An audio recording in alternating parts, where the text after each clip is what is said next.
à tous, ravi de vous retrouver pour le flash de 10h sur la télévision du Burkina.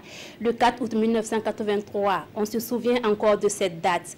Une date qui marque un tournant décisif dans l'histoire politique de la Haute-Volta, aujourd'hui Burkina Faso, avec l'arrivée des révolutionnaires au pouvoir.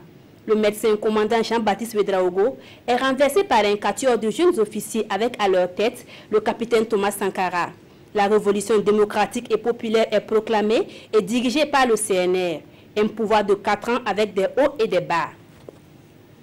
Un projet pour la promotion de la bonne gouvernance vient d'être lancé dans la province de la Bougouriba. D'une durée de 18 mois et financé à hauteur de 40 millions de francs CFA, ce projet sera mis en œuvre dans les 5 communes de la province. L'initiative est du mouvement citoyen pour le développement de la Bougouriba qui a bénéficié de l'accompagnement de l'ONG Oxfam. 4 jours après le scrutin du dimanche 30 juillet, les résultats définitifs des législatives ne sont toujours pas connus au Sénégal. La commission de Dakar a cependant livré ses résultats la nuit dernière. La coalition présidentielle remporte la capitale avec plus de 114 voix contre 112. Ces chiffres officiels sont contestés par le camp du maire de la capitale Khalifa Sall, en prison depuis mars pour détournement de fonds publics présumés.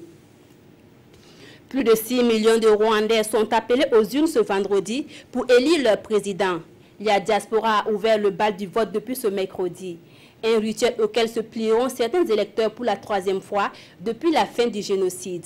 Un changement toutefois, un parti de l'opposition a été autorisé à se présenter à la présidentielle, la première fois dans l'histoire politique du pays.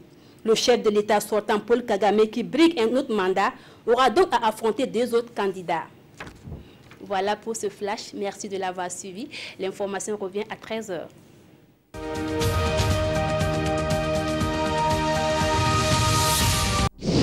Sous le patronage de M. Rémi